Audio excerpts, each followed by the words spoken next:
Reload Collegiate CSGO Invitational is brought to you by the U.S. Army. More than 150 careers. Find What's Your Warrior best fit at GoArmy.com.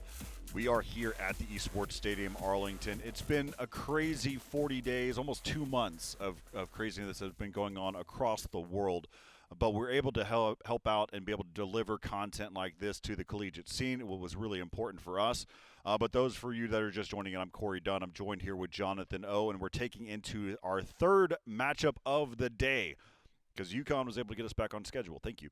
All right, so that's going to bring us to VCU. They'll be facing off against Drexel. As you can take a look at the schedule, this is what we've seen so far. So we had RMU. They defeated UTD 16-13. UConn played up against MTU, and man, that was just a shock and awe factor straight to the face. 12-3 first half on T-side on Nuke. Hey, give it to them. Now we're on to VCU versus Drexel, and we'll talk about that one a little bit more here in just a second.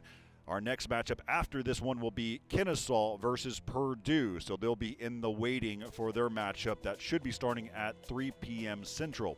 But let's go ahead and introduce these teams, starting with Virginia Commonwealth University. This is what we saw from them last time.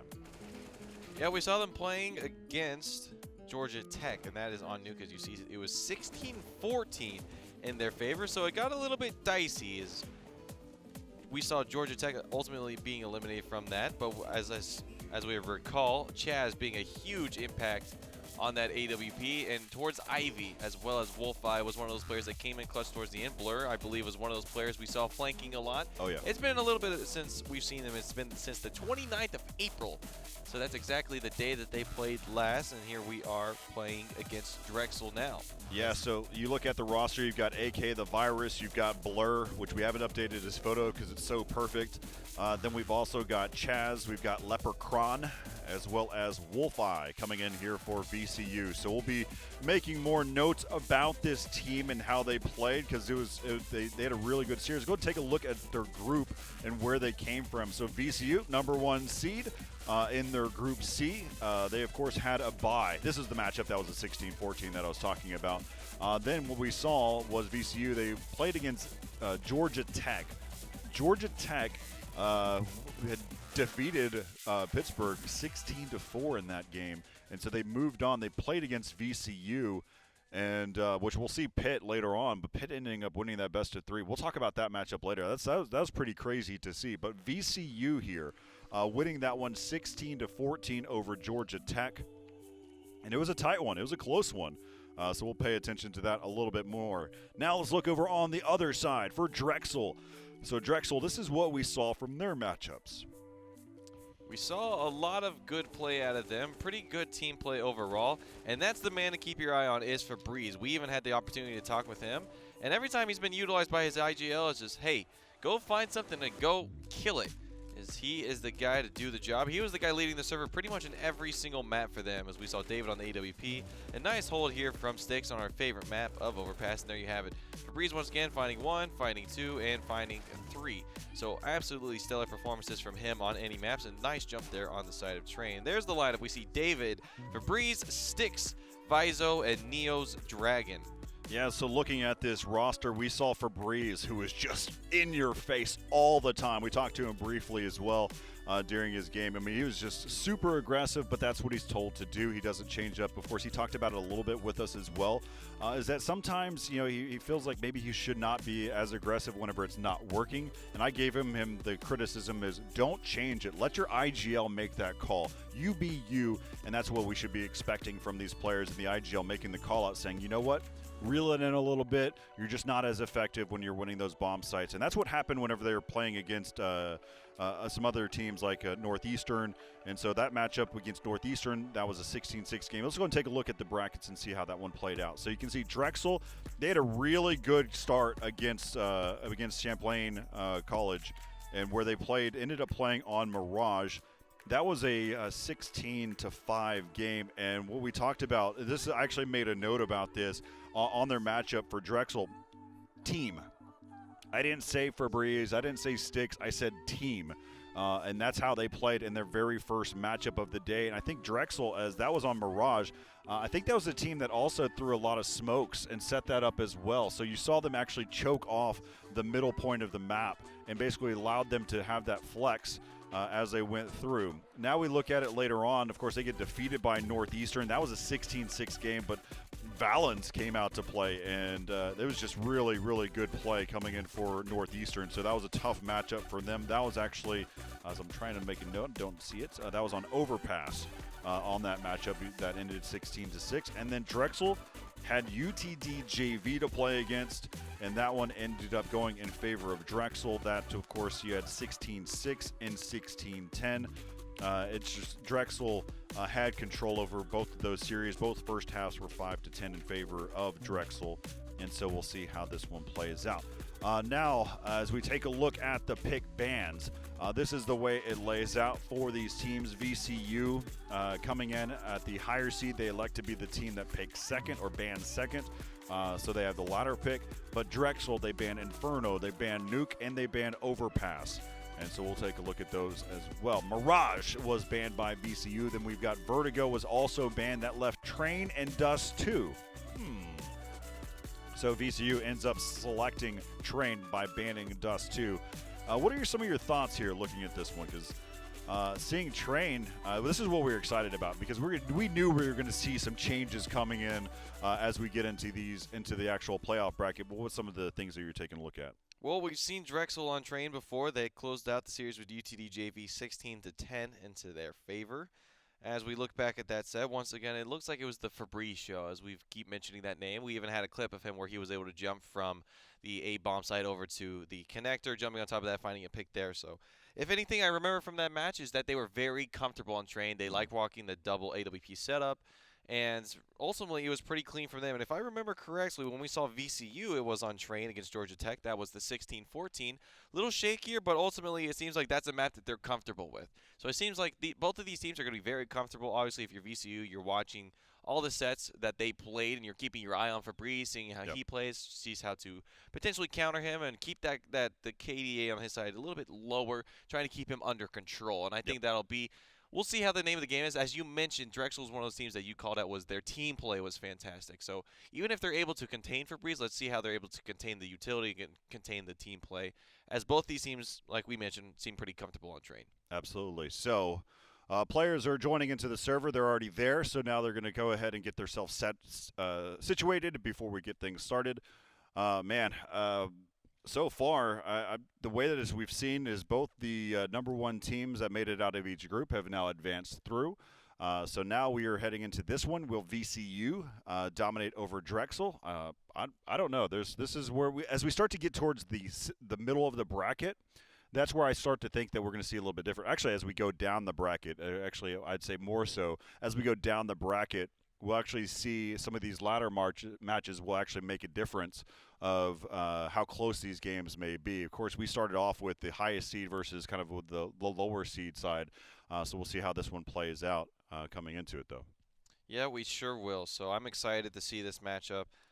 I really like watching Train. Oh, and I just realized I haven't been tacking on to my notes of how many times we've seen these maps. But now that we're going in Train, this is time number 5 we're going on the Train. All right. So I'm looking to see as we've seen a lot of Overpass, Mirage, etc., and we saw Nuke just now, and that was the first time we saw such an explosive play style on Nuke. And if we can expect to see some of these new strategies and you might think that we'll see some playoff strategies that some people might have been holding through group stage. Now they're getting to more serious teams. They're using more serious strategies.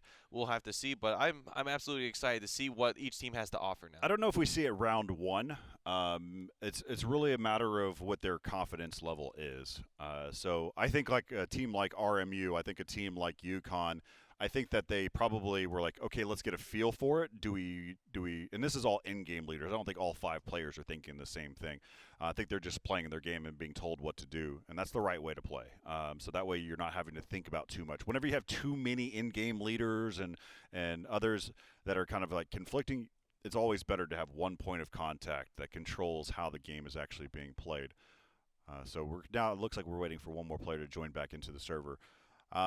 So that's what we'll be looking out for and seeing, how these players decide. A matchup between VCU and Drexel, I feel very confident that VCU's probably got the upper hand, but they're the team that went 16-14 against Georgia Tech, a team that didn't even make it into the playoffs. And Drexel, they fought their way through. Now they had Drexel looked really, really, really good in their very first map. But of course, you also have to compare it. Well, what team did they play against? How did all of those different factors come into play? But one of the things I really like about today, in particular, it may be a long day for you and myself.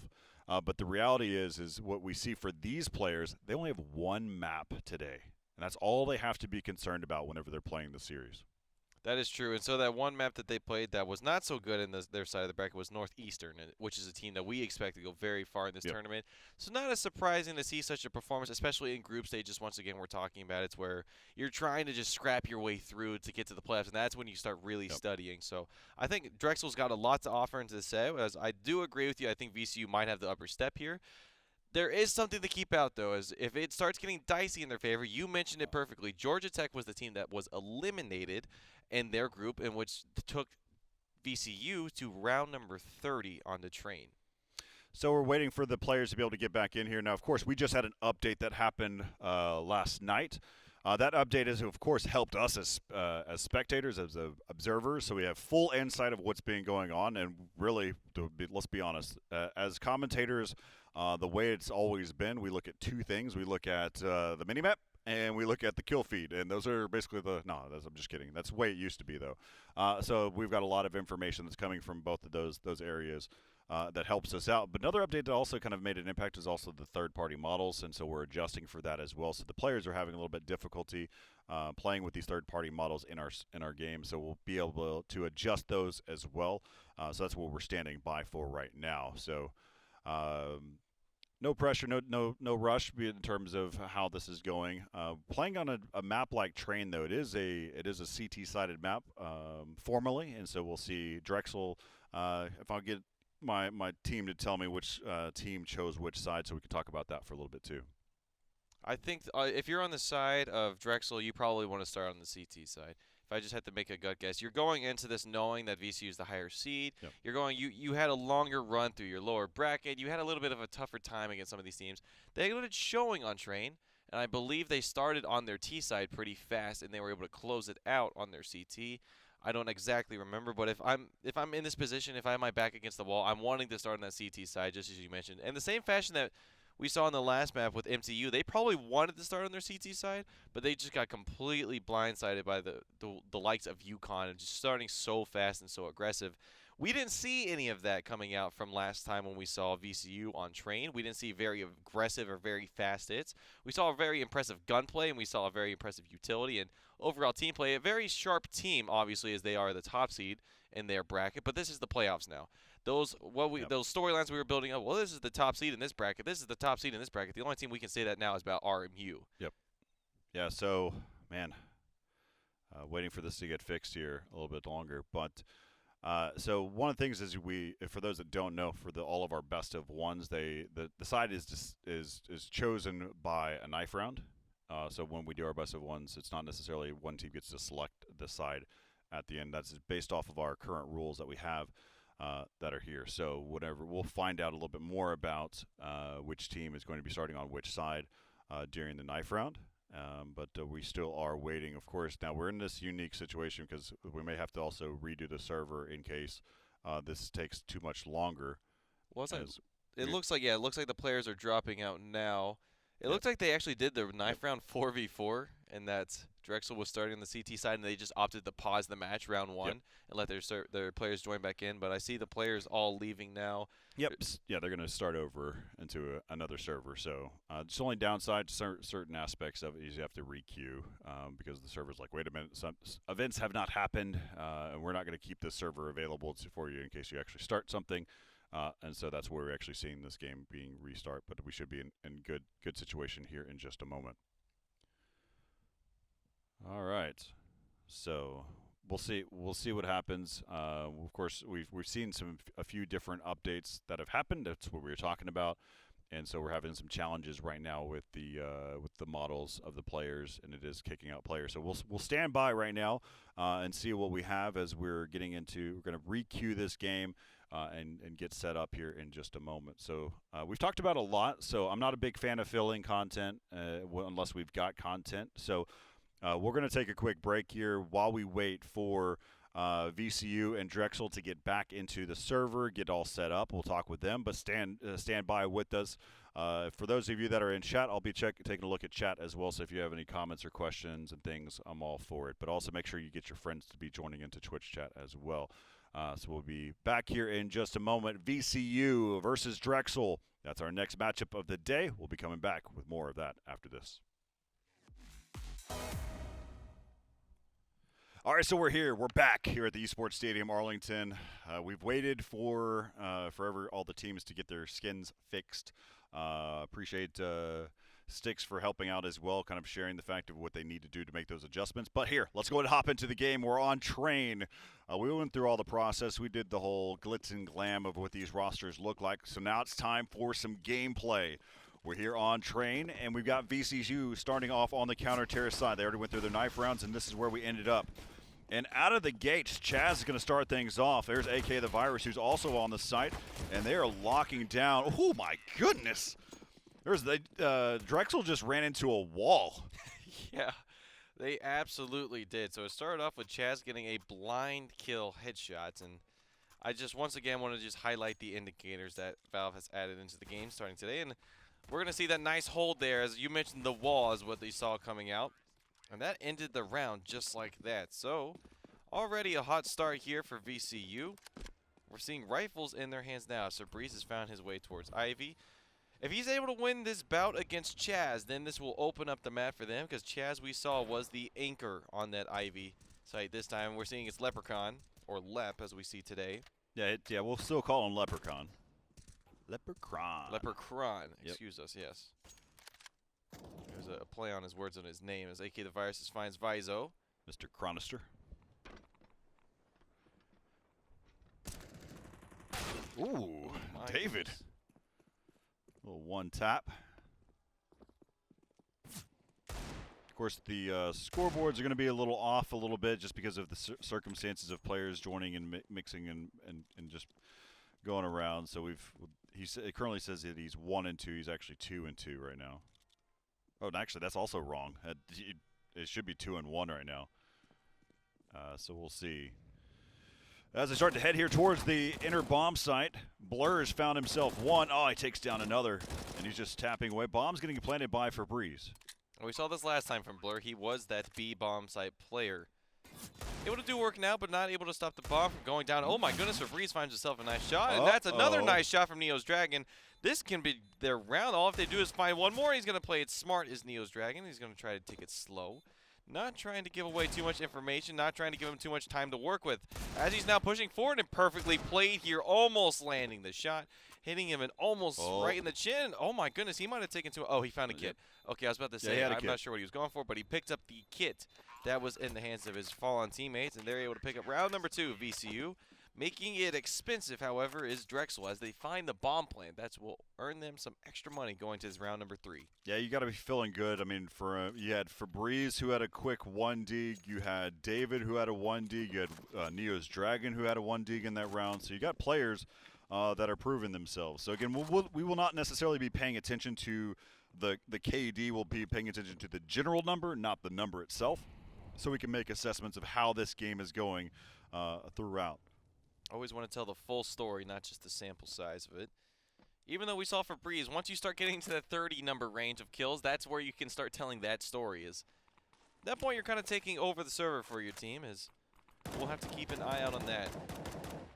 Now we're seeing a slower setup here coming out for VCU. The bomb's still back of sight. Febreze wasn't able to find anything towards Ivy, so he's going to regroup and find the bomb and rejoin his team as they're shaping up to come out of A. We see 2 players. That is Sticks and Neo's Dragon, looking like they want to go towards that ladder room. Once again, just trying to take this slow, not getting too aggressive. Feeling out their opponent and Drexel as we see AK the Virus just spamming through, and funny enough, he's going to spam right at the time that Sticks passes through. Takes a little bit of damage. I'm not actually sure if that came from that, but Sticks sitting at 70 HP as Now we've got 40 seconds left on the clock, and Corey, we've kind of talked about these delayed hits. At some point, you've got to take them, and that utility is actually going to force 2 players over from the side of VCU, pulling its purpose, and now it looks like they're going to be running out to the site now. That utility worked exactly as it needed to. It caused a distraction with Leprechauns. The back of sight, he's going to find one onto Sticks, and it's now down to 3 players on the side of Drexel as they've evened up the odds now. As Leprechaun's pushing his way forward, he's trying to do it for himself. There's only 11 seconds on the clock. The bomb started to go down. So close. Oh. You see all the sparks that are flying there, and David plays it smart. He gets he pushes forward to get better ground. He is now the last one alive. He's got 2 kills in this round. Now David's been an impact player.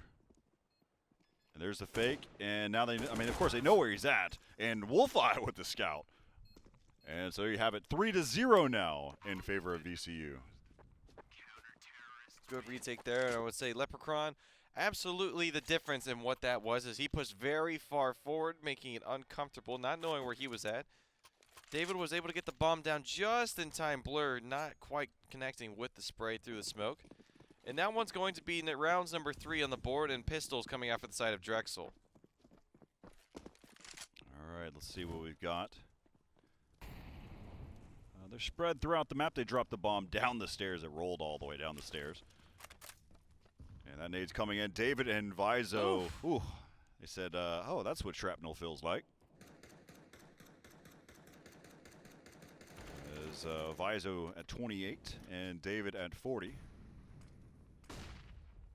This round is just going to continue to delay out. Neither one of these teams are going to cause any pressure. They have the same exact setup that they had last time. 2 players playing towards where David and Vizo are at, with Febreze going towards Ivy, and the other 2 players kind of just hanging out towards upper B site. Not able to find anything. And Sticks once again starting off at around that 70 mark. So we saw last round enough wall bangs are able to deal some damage to him. So last time we saw the hit at around 40-something seconds. They threw utility at B, and then they worked their way in. But David this time just trying to push forward, and he's going to get met by Chaz, and Chaz finds a follow-up. Yeah, both of those with the players that were naded earlier in the round. And I believe it was by Chaz as well. As Chaz just tapping away with the M4, and now it's 4-0. This will be our first real gun round that we're going to see here for Drexel. Let's see what guns Chaz actually ends up buying. Probably going to buy himself another M4 again with full nade set. AWP coming out for the first time. Hands to David.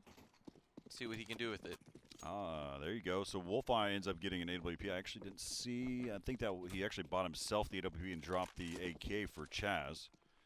And there's the peak. Let's find out where David's at. David's got that up and is heading over towards Ivy. And Vizo actually takes down Leprechaun, which actually puts him in a really tough spot. And Vizo, he was on fire. He got dropped down to 16 HP. I don't think it was all from the fire. I think the Leprechaun probably caused a little bit more of that damage. And David is completely smoked out. But look at this. What is Chaz doing? Chaz has got himself an angle, and he picks up that one. Now, that was a smart play because David's right there waiting for him to be able to be more aggressive in the round. But they have lost another player. AK the Virus has also been taken out of the round. And that was by Sticks. So they're breaking some glass to be able to help themselves out. And there's a quick little molly coming in there for Wolfeye. And that just baited the nade. That just baited the molly out. And here comes the flashbangs. They're setting themselves up to be able to execute out here towards the outer bomb site. Chaz adjusts himself to see what he can be able to do. Blur is not rotated yet. And that's actually, Wolfeye has been completely smoked off. Peeking the angle is going to be Chaz. David's going to fall. As there's a spray and pray through that smoke and nothing comes from it. And then, of course, now they know exactly where David is, or Chaz is located at. And there you have it, Febreze taking him out. But Febreze spotted Wolfeye in that exchange as well. And Blur, who is late on his rotate, is actually going to cut through CT. Oh, okay. Go to these back halls and see if he can find something. It is a 1-on-3. So I'm wondering, yeah, there's an op right there. I think that would be a quick call. Yep, and that's exactly what he's going to be able to do. Is he can be able to get away with it. He does. And so he'll hold on to this AWP for his teammate Wolfeye to be able to take up another round. But Drexel picking up their first round here against VCU. I'm a little curious as to why Blur didn't rotate sooner. We've been talking about teams rotating too fast this tournament. We've been talking about them over-rotating.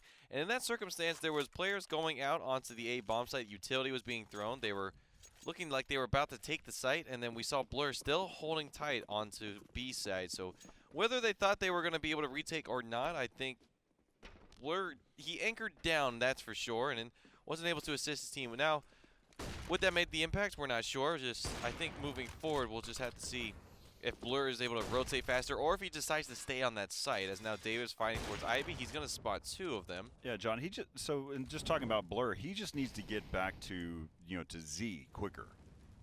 If he can get back to the Z Hall faster and kind of reposition himself here, he's there for a quicker rotate. But he was so far up and watching that position, and you just heard the execute happen too. There's so many footsteps are happening, so that's the only request I have. Doesn't necessarily have to fully rotate, but he can at least get to Z and still watch the inner bomb site. But of course, that's getting really nitpicky on how these rounds are going. Now we're starting to see some more focus onto Ivy. We saw Febreze being the only player there, and last round we saw 2 players there. Now we see the AWP once again finding its spot on the ground. Seems like Drexel likes to play these slower rounds, not trying to go for hits per se. They like to feel out the map, try to get what information they can, and VCU giving them absolutely nothing to work with. Absolutely rock solid holding these positions as they're making their way now to the B bomb site. Yeah, no rotation here because they've got all 5 players left alive here, and that's a great molly. That's a counter to it, right? They just suspected that there's some play there, and the smoke was out. He could have actually just pushed forward in it and been an impact player here. Oh, Blur has got support from his teammates. Both Wolfeye and AK the Virus are giving him some cover fire there. He's able to stay alive, and then the question comes into play for that 5th player from Drexel. What do I do? And Blur peeks out in time. So 5-1 now in favor of VCU.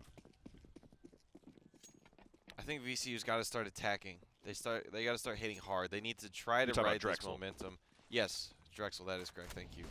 Because they're doing the same setup every time. They're doing the same setup we saw last time. They're sending 2 players towards that upper B site, looking over the ladder room. 2 players going towards Ivy.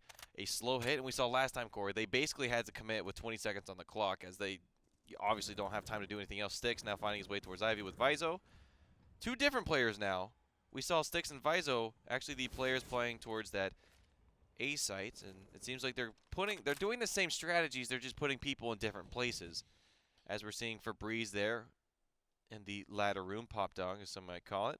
Yeah, I want to backtrack for a second. So Leprechaun, he even though he was under fire, he actually didn't throw anything towards Ivy until just now, which he actually hit the edge of the wall, which we see time and time again. That's not an issue anymore.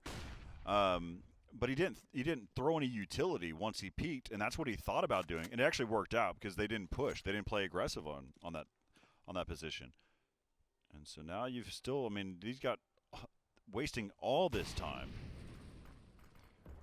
And they still haven't executed yet. And this late in the round, they're going to execute towards B. Once and again, Blur is in a different position this time. They're going to probably over-expect him to be in that angle. Once again, they're finding themselves in the same position they were in last time. They're 20 seconents. At this point, they really need to start running into the You can molly late, too. And AK the Virus has a molly, so he can throw a late molly here. And they went ahead and countered here quickly with it. And there you have it. You can see them just being able to lock this down. They have 8 seconds, and Wolfeye catching 1 as he was falling. That was Neo's Dragon. He just – yeah, that's – you. Executing that late, you have to have the best smoke utility setup known to man and have a quick little counter. AK the Virus, he threw his molly later on, but man, they locked that down. But more importantly, Drexel just took way too long. I think they had like 15 seconds before they even touched the inner bomb site. Here they go. Now they're running out to the outside of A, and then Styx is going to be found. Yeah, but they're running out with an eco here again, and we see this so many times for these collegiate teams, the mid-tier collegiate teams, where they just they rush on eco rounds and they take their sweet time on gun rounds. And sometimes, and it happens on train, is the other side of it too. It's like, so the only difference is we've seen Drexel hit the inner bomb site a few times. I think they're just taking so much time. 7-1 now. It is a CT-sided map being trained. It is hard to find your footing when you're on the T side, but when you do, it can be dreadfully impactful. And so we'll see. Now they hear. That's Chaz who's thunderfooting about. And he's actually being aggressive. Is he? Oh, no, he doesn't. And there's no reason for that.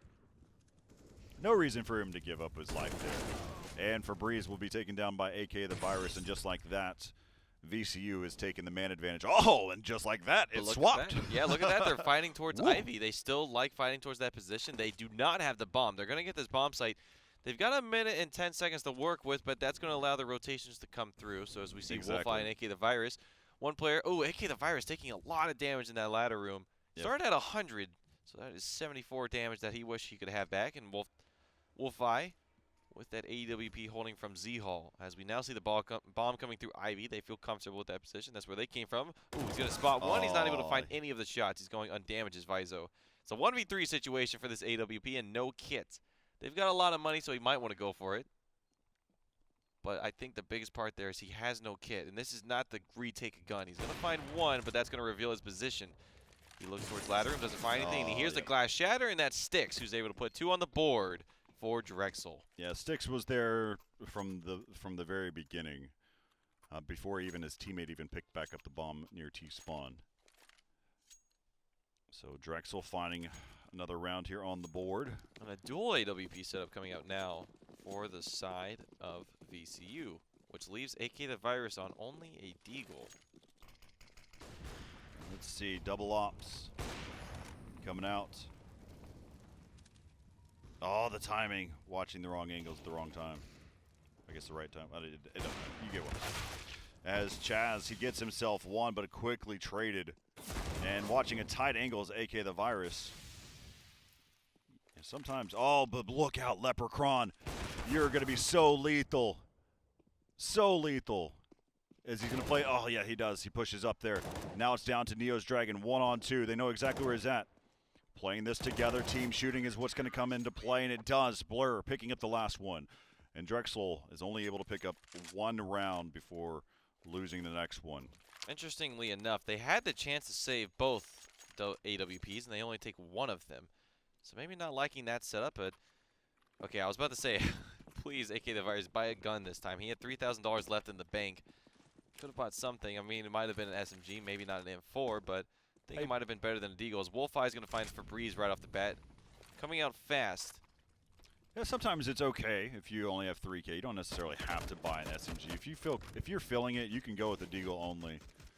And that way you can afford yourself in the next round to actually get the M4 that you need. So I'm not too upset about that. But Febreze is already out, and Febreze is really Drexel's impact player. And Styx is going to get taken out there. So, again, Febreze is one of those players that you expect him to really get those entry frags, and he is just not, he's not the same player that we're seeing today. He's not had the same impact, that's for sure. I think VCU has definitely found where they need to place him. They're putting him in positions to where he's not led for success, and now it's all left to Neo's Dragon. He's in ladder room. It seems like they have an inclination that he's there, and that flash grenade is perfectly going to meet him there. AK the Virus is now holding that angle. The second he pokes out, he's going to find him, and now they know where he's at. They know that he's absolutely lit up. He's at 14 HP. He's just going to run on site, see what he can find. He finds a bullet in the head from Wolfeye, and that's going to be 9 on the board for VCU. 9-2 now, as the money is going to mean it's pistols coming out for Drexel.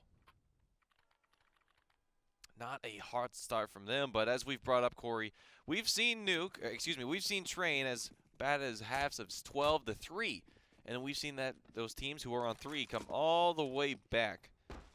Bring the gauntlet. Let's see if Blur can hold this one down, as they're going to be heading in here quickly into the inner bomb site. Oh, that grenade damage! Blur absolutely falling huge. back. He picks up one, and they gets his second one as well. And the bomb will get planted here as nades are raining in. Oh yeah, that was a firebomb that just didn't get there in time. So another firebomb coming in, trying to slow them down, but he's up on top of the bomb site train.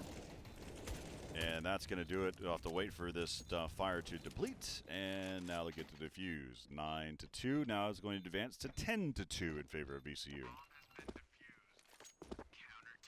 I want to see them make a hit like they just did with guns, Corey. I think that'd make us both feel better because, as you've mentioned, some of these teams, they'd like to do fast hits only when they have pistols, just so it's, the cheeky move perhaps of just trying to get a bomb down quickly. But now we see the guns come out. We see the AWP in the hands of David.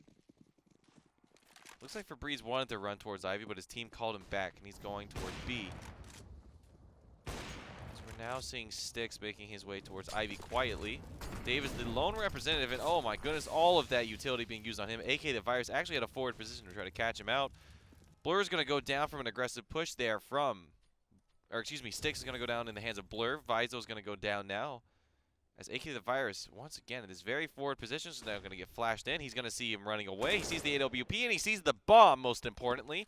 That should close out the round here. Now we see that Drexel, them taking it slow, is being taken advantage of by VCU as they are starting to put their foot on the gas and start to get these advantageous positions for themselves as AK the Virus finds himself a little bit too far forward. But once again, Drexel keeping it slow has allowed VCU to crank it up as, oh my goodness, look at how quickly these players are rotating over. Wolfeye is right behind Febreze. He's going to turn around. He's going to see him. They weren't able to take him out instantly, so Febreze is going to see them before it goes down, and Neil's Dragon once again closed out in the hands of Chaz. And Corey, that's exactly what we want to see from VCU. They've recognized when Drexel has guns, they take it slow. So what does VCU do? They turn up the tempo, and they hunt them down, knowing that they're not going to expect it, completely catch them off guard, and that is going to be round number 11 on the board for VCU. All right. Waited a bit for this game to see how it was going to play out, and VCU, they were not stunted at all as a really good nade falls in. Febreze has picked himself up. One Styx helps out as well. Chaz was on fire for a second as there's two players that are over there towards Ivy, and Styx is going to try to help out his teammates as they push up, but Chaz trades with Febreze.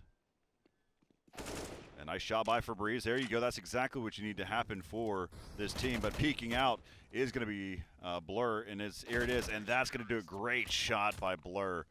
Febreze finally adding some frags up onto the board, maybe getting hot a little too late. And losing the knife round and not getting the T side may have been an impact for them as well, because at that point Febreze may have gotten warmed up in time. But this is not looking pretty. It is not, Corey, and this is the last round of the half, so just as we see Drexel starting to put their foot on the gas a little bit, start taking bomb sites a little bit more aggressively, the half's just about over, and oh, there's that utility again. They've been calling out David perfectly. They know he likes to go towards that space. They throw a Molotov there. Last time they saw him in that position. This time they throw a grenade just to seal the deal, and that's what it does, as Drexel's going to have to start now with a 4v3. Styx was able to find a pick, and there goes the bomb very far forward into the site, and that should close out the half as it's left to Febreze and Neo's Dragon, and they are both getting absolutely roasted. Oh, Neo's Dragon even being found through the smoke. It's left to Febreze. He's at Ivy with 50 HP, and he's got all to do to himself. We know he can be the standout player, but in a position like this is difficult. All right, so you got Febreze. He is going to be taken out 13-2. Just give you a quick look at the scoreboard. 4 rounds in a row off the pistol, lost one. 3 rounds in a row, lost the next one. And then 6 rounds in a row coming in for VCU. Their money was never impacted. You can even look how the game ended. You had one player that was at 16K. They were just never had to be concerned about their economy at any point. They could buy what they wanted, buy how they wanted, through most of the game. And so now this pistol round, as everyone knows, is very crucial for Drexel. If they don't win this one, and then the game is basically all she wrote. Namely, in that last half, it's just that VCU was never challenged. They were never put into a position where they really had to show how strong they can rotate, how strong they can hold, but that's a nice shot on Febreze. That's at least going to slow the bomb plan for now. And that is that P2K coming through as the bomb is now being planted by AK the Virus. Wolfeye is able to find, oh, he's got a deagle for himself, and he takes out Febreze. Now that deagle's out of the round, but he's going to try and go pick it up as AK the Virus. He will, as it's a 3v3. There actually is a kid in the hands of Sticks. Oh! Oh! Not a 1D. He actually had some damage done to him. Clay pigeon action there. God, even a Tech 9 coming out, they really wanted to make sure they got this pistol round. And frankly, I think that's a smart decision. Oh, they're just being rude now. AK the Virus No respect. Yeah. And he doesn't want to give it to them. He's going to go ahead and run away. Well, I guess he got what he wanted in that sense. Is he wanted to make sure he secured the round for his team. And he's pushed David away from the site. And they're all going to get away from this one. And they've, like I said, they secured that. They're not going to get the defuses. David, oh my goodness. AK the Virus just finding one quick flick just to put the nail in the coffin on that round. And that will seal the pistol for VCU as it's now 14-2. Well, oh well. Ouch. Here we go. Now they're starting off their first round. They are just going to run outside of this A bomb site. Once again, they know they're against pistols. They know they're against not very much, as Wolfeye is going to make his way out with a Bison. He's going to be taken out by Vizo. That's a deagle. Vizo's immediately traded out as Febreze has once again found himself in a position to do it all for his team. It's going to be rough, and it's going to be too hard to do, as it's now 15 on the board for VCU. Drexel's got to make an incredible hold for themselves if they want to keep this upper bracket run alive. Or they will have to join the likes of MTU and UTD in the lower brackets. Lower bracket play will begin tomorrow, and now we see lots of utility being thrown onto this A site, and we see the bomb actually making its way, and all the players running out now as David's found one, Vizo's found two, and that should actually close out the round. So nice hold here from Drexel. That is exactly what they do. They take out 5 players without even losing one. A clean hold there. Okay, that could be the start of something, Corey. If they can find themselves in an uncompromised money position just as VCU did, this could be the start of something, as we see only Wolfeyes onto a Tech 9. If they lose this round, that will be the reset onto the economy, which can mean at least 5 to 6 rounds on the board for Drexel. As now they're just making their way quickly to this B bomb site. There's only going to be one player, and that is Febreze. He's finding himself in a very forward position. He's finding himself out of the rounds, and that might be all she wrote, as they're already holding rotation. Vizo, what are you doing? Vizo, he wanted to be that guy. He wanted to be the guy for his team to rotate and get some positioning. But now that smoke on the Z is going to close them off, and that's going to be the last person for Drexel. It is David, and it looks like they're wanting to get this knife. Yep. Now, do they commit to it all the way? That's the question. You see Leprechaun actually they're holding their knife. Look at them, all just stationed there holding their knives. Raptors. I think David is aware of that at this point. Chris Pratt is going, yeah, hold. All right, attack. So we'll see. And there it is. There's the attack, 16-3. And VCU, just like that, taking that one over Drexel. Wow, there's sometimes that happens. I mean, when you're dealing with a map like Train or like Nuke, sometimes that just happens. We saw it yesterday. We saw it on Nuke just a moment ago, too. Exactly. So. Well, I'm saying in the sense we saw it yesterday in the sense that when we saw UTD versus, or what map was that? We saw, maybe it wasn't yesterday, but it was a few days ago. We saw Nuke. It was 16-4, yep. And it looked really bad for them. And then they got to Nuke later, and they had a much better showing. I believe that was when we were seeing the likes of MTU playing on it. They skunked a team on Nuke, and then they played it again. It was a much closer game just because, just like you said, how the cards play out sometimes. Yep. Momentum shifts, and sometimes the car is too fast to stop. Yep, so that game was fast. Of course, we had a few updates and things that we had to work through before we started that matchup. So we're going to take a quick break. We've already started the pick bans for these next two teams coming up. So we'll see Kennesaw versus Purdue. That's going to be our next matchup. So we'll be back with that one, and we're going to get ourselves back on track right here from Esports Stadium, Arlington.